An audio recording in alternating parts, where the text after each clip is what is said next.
I want to thank our witnesses. I'm going to take my 5 minutes. The CDC has a central role in setting COVID-19 guidelines and deeming itself the arbiter of truth of claims associated with the disease. But common sense dictates that there are far more than 1,691 substantive pages of documents within the agency's possession.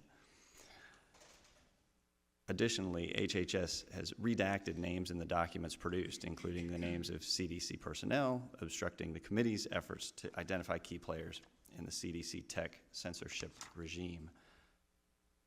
On April 28, 2023, the committee subpoenaed the CDC for documents and information related to this coordination and collusion. And as I said, we've received only 1,691 substantive pages. It's wholly inadequate, wholly incomplete and inadequate.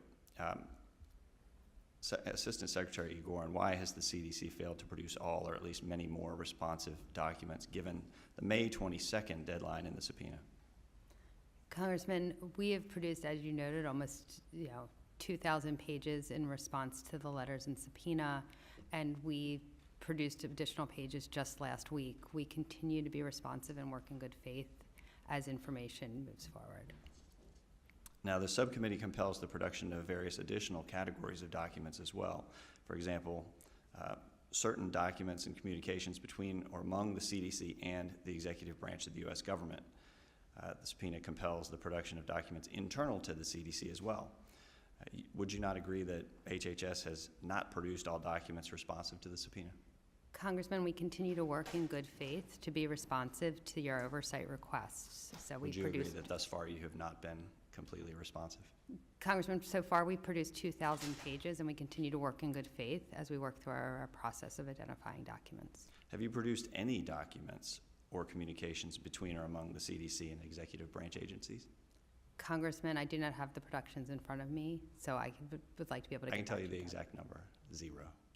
So 0 pages of communications and documents between or among the CDC and executive branch agencies. Can you give us some idea of why you're differentiating between and essentially being selective in your in which documents you've decided to produce and which you haven't? Congressman, we are not being selective. We are working to produce documents in a timely manner, and we've done 4 productions to date, and we will continue to work in good faith to produce additional documents. I'm just curious, because leaving an entire category of internal documents aside and not producing a single page, you would think we would at least get some recognition that that category of information is important. Do you consider it to be important? Congressman, I'm not making value judgments of what's more important or less important to the committee, and I'm happy to talk to you about prioritization of documents, but also want to recognize that we have produced 2,000 pages in response to this request and continue to work in good faith and work through our processes to identify documents. I'm told one of the productions was a total of 61 pages. Does that seem like a drip, drip, drip delay? So, Congressman, I'm going to judge, or I'm going to say that our team continues to work through our processes, and rather than sit and hold information, continue to produce, as my colleague said, in a rolling basis. So other categories of the subpoena specifically refer to documents sufficient to show the persons and individuals who are or have been responsible or in any way, or that the CDC has cooperated with, consulted with, or relied on formally or informally in, quote, developing, applying, executing, implementing, or communicating the CDC's policies, views, or concerns relating to the moderation, deletion, suppression, restriction, or reduced circulation of content.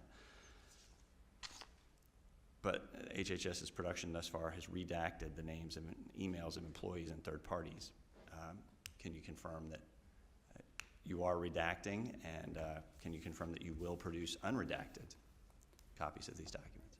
Congressman, I can confirm that there are redactions within the documents. Redactions exist for many reasons, including personal identifying information. We take the safety of our employees and individuals very seriously. And as do we, and I'm going to end, I've got 20 seconds left. Shifting gears a little bit.